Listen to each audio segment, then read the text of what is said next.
Hi, I am Kaan Zorlu, aka Obaida, and I'm thrilled to welcome you to the final chapter of our XGEN hairstyle tutorial. In today's lesson, we're diving into the essential steps to create the perfect short hair that will cover our scalp model, bringing our entire hairstyle to life. After crafting this crucial component, we will start setting up the render settings and shaders to get the final results. Don't forget to hit that subscribe button and give the videos a thumb up. By doing so, you'll stay in the loop for any exciting new courses I have in the pipeline.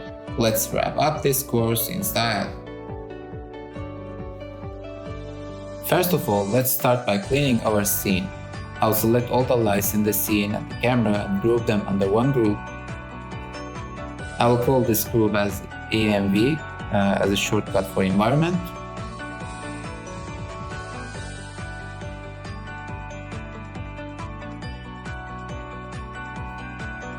Now I will hide the top hair description from XGEN, and I will select the faces that will hold the short hair. After that, I will create a new description called Mohawk Short Hair Description 01. I will make sure to select the placing and shaping guides and hit on create.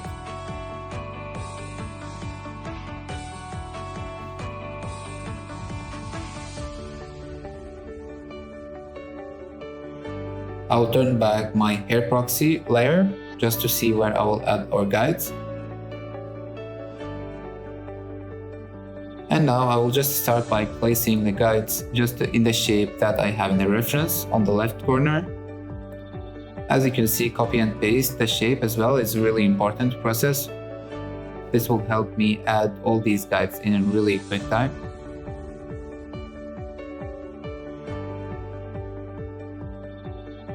As you can see, I'm paying attention to the direction of the hair. Here I'm following the same principles where I'm adding the primary guide shapes. As you can see, just like the big main shapes here, following the same direction I see on my reference.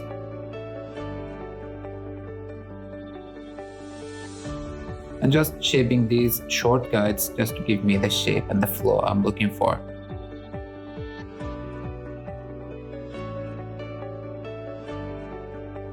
And of course, I'm placing the guides on one side of the hair, and after that, after I'm ready, I will mirror them to the other side.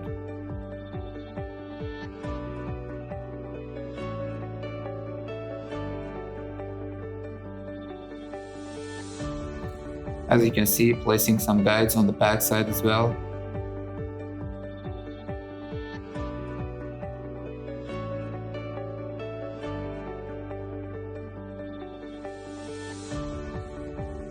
I know it's not so clear about the guide's direction on the reference I have, but I'm just trying to imagine how the hair will flow on the back side. As you can see, I'm refining the guides on the front side of the head, and of course on the sides as well. As you can see, I'm just scaling down the guides on the very side of the head since they will be shorter in general than the other hairs. And now, after I'm happy with the primary shapes of the guides, I've started to fill out the guides with other small guides in between. Now I've scaled all the guides up and keep on shaping the guides just to get the desired look I'm having from the reference on the left side. As you can see, filling up the gaps between the guides as well. And just checking the silhouette from the underneath. Now I will generate the hair to see how the general look is looking like. Of course, increasing the density and lowering the width just to get a nice preview.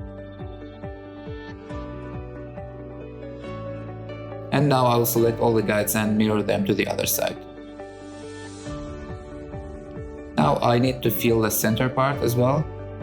I know we have a top hair here, but just to get a better looking hair, I need to fill in these gaps as well.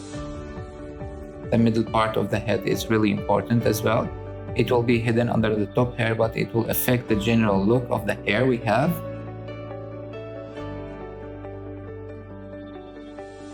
As you can see, just adding very quickly adding guides here and there and just shaping them as well. Again with the XGEN Scalp tool and previewing the hair quickly. And now I will paint the density mask for the short hair. As we did previously, I will set the start color to be black. Here just click again on the paint icon and then open the tool settings. Choose the hard brush, the white color, and of course activate the reflection as well and start painting my mask. As you can see, I'm following the sculpt I have for the hair reference here in order to paint the mask. As you can see, having a proxy here is really helpful for everything you have, for placing the guides, for painting the masks and so on. So it's a really important step to have to block out your hair before start working on that. Now I'm just refining the edges of the mask I'm painting. And of course keeping one eye over the reference on the left side to get a clean result. After that I will save the mask I painted. And I will adjust the hair here. Just to get a nice separation between the back and the front side of the head.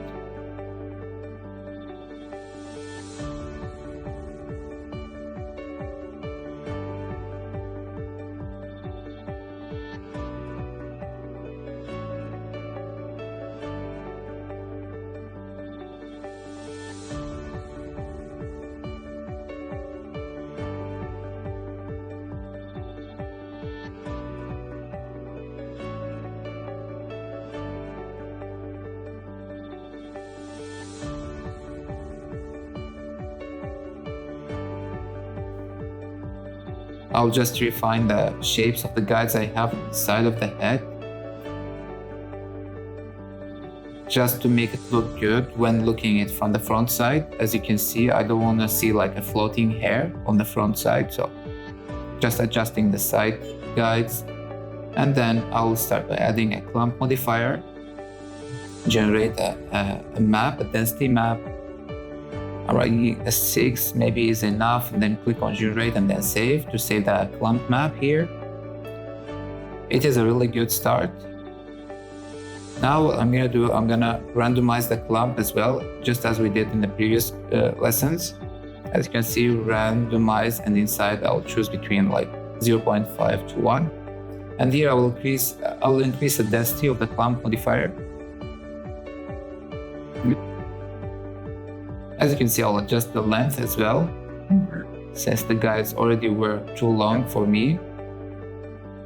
And I will keep on playing with the clump modifier just to get the desired look. I'll add a noise modifier as well, just to break up the clump. I'll increase the CV counts for the hair. And I will adjust the noise modifier just to give me a nice variation, to break up the clump effect and give me a nice short hair effect. Of course, I will lower down the width and increase the density.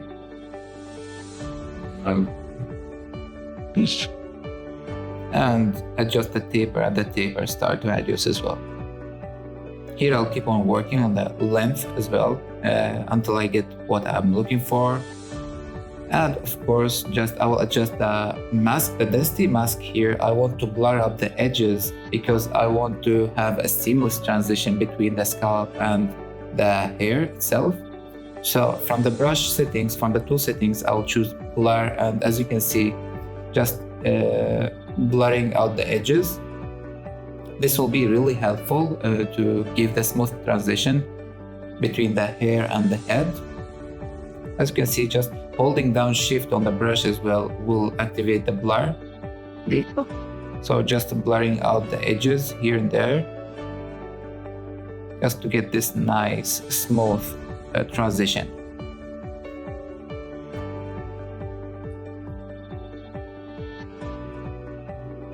As you can see, smoothing out all the edges of the mask I have, and paying more attention to the side of the hair as well. After that, I will save the map.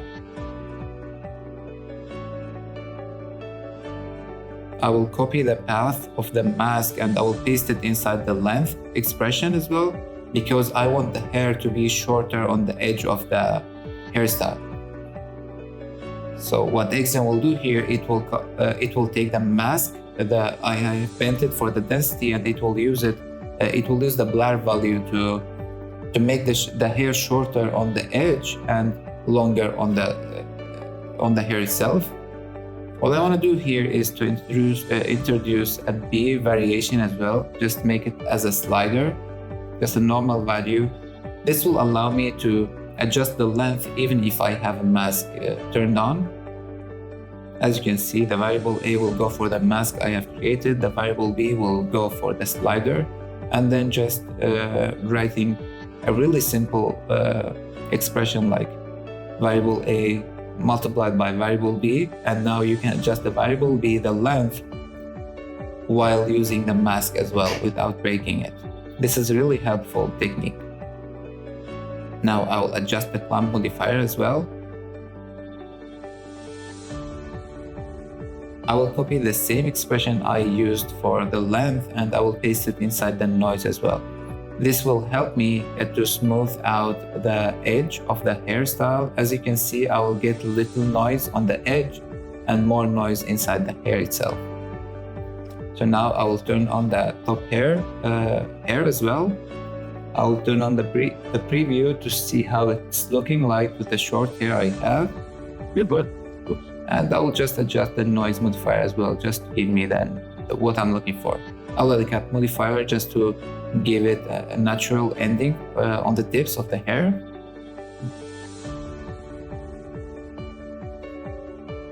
I will of course keep on adjusting the guides until I get the shape I'm looking for. As you can see, it's a long process where you need to go back and forth between the modifiers and the hair itself and the guides as well, until you get a really nice results.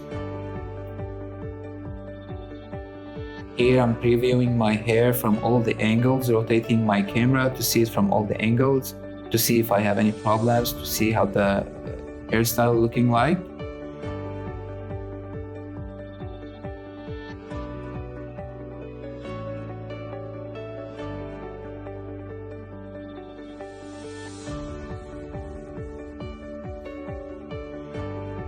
Now I will assign a new shader for my short hair.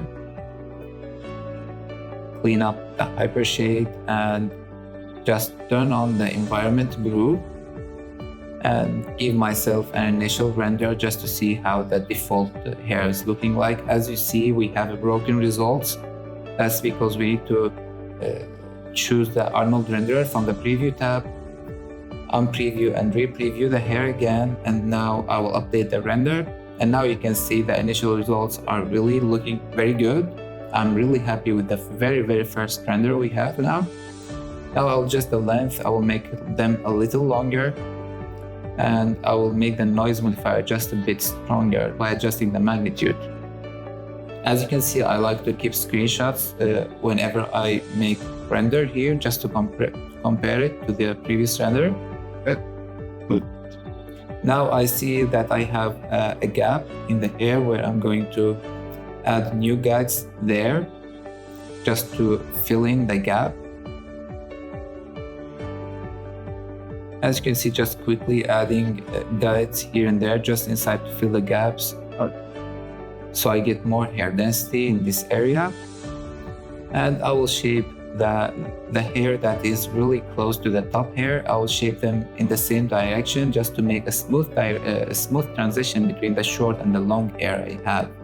Since I have two separated descriptions, I want them to be matching on the meeting point.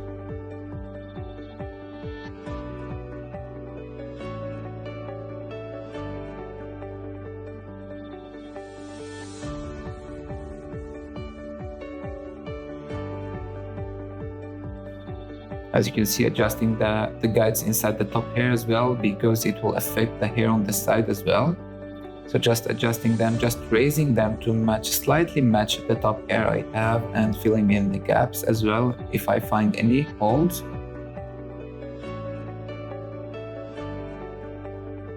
Now, of course, I will update the clump map just by clicking on generate and save the map. Here I'm checking the hair again from all the angles and see if I'm still missing any guides. As you can see, I'm just shaping the guides that I was missing.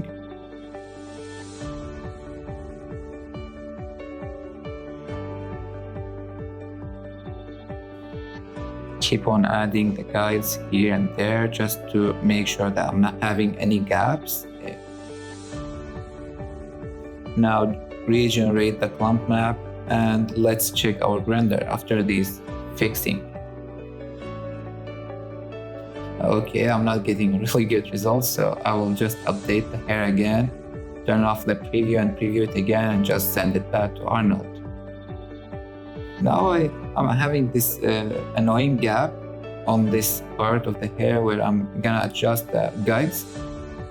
As you can see, scaling them a bit and just adjusting the shape slightly where it will fill in this gap.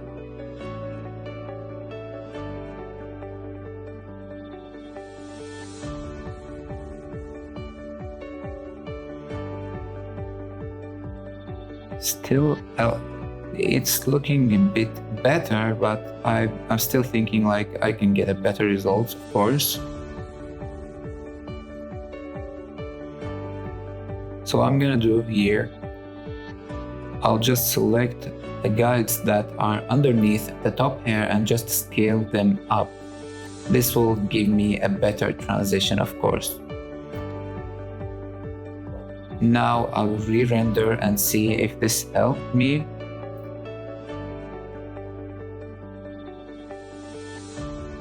Okay, this is looking really good. I will start adjusting the shader of the short hair I have by decreasing the melanin values. I'll just increase the roughness and I will increase the IOR values as well. I will introduce a diffuse attribute as well. As you know, it is really good for the base color we will be working on. I'll choose a dark color and the lower value for the diffuse and keep on playing with the roughness as well.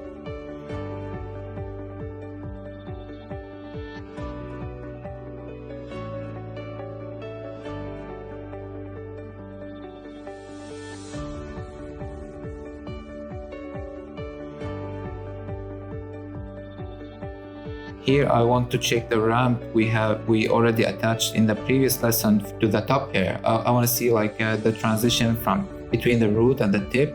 I want to see how strong it is. As you can see, clicking on silhouette on solo. As you can see, clicking on solo in the Arnold render view will just preview the node you have selected.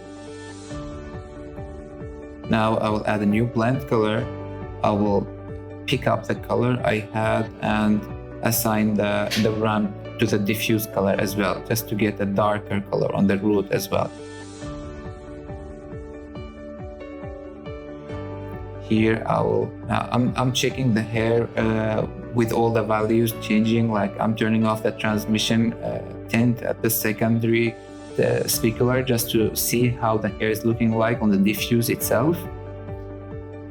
Of course, I'm still adjusting the ramp texture node just to make sure that I'm getting really dark roots to make sure that I got a better blending between the short and the long hair on the hairstyle.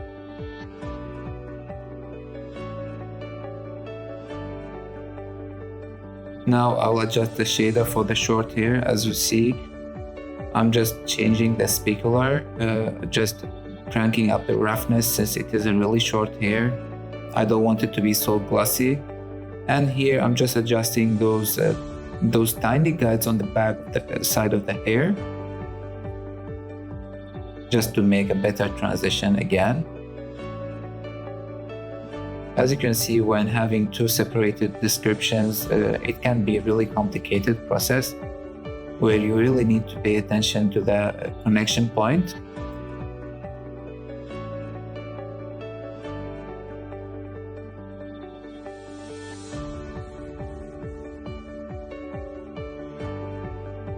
Of course, whenever I find a gap, I will just quickly add a guide there just to fill in that gap. Now moving to the other side and just adjusting the guides on the edge of the top hair as well, because we need to make sure that it's looking good on both sides.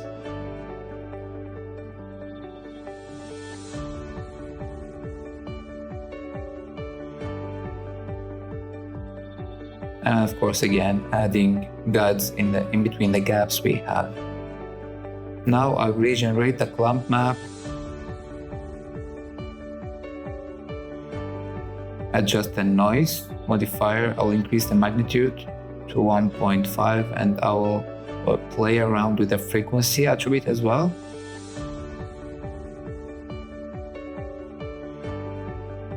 Now 0.7 is a good result, I guess. Now let's re-render and see how our results looking like. Okay, I see that we have a gap on the back side of the head where I'm going to fix that area. I think this guide is having a problem. As you can see here, just adjusting this guide, just moving the shape up to cover more of the hair. And of course, this helped me a lot. As you can see, we got rid of the back hole. Now I'm trying to fix this, the hole I have in the hair on this side, on the top side. As you can see, just separating the guides a bit, adjusting their shapes will give me a better shape for the short hair.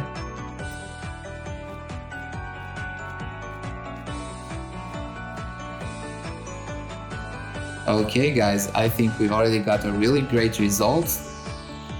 As we wrap up this badass Mohawk hairstyle tutorial, I hope you found it helpful and see you in future courses. Let me know what you want to learn next and keep creating and stay inspired. Thank you for watching.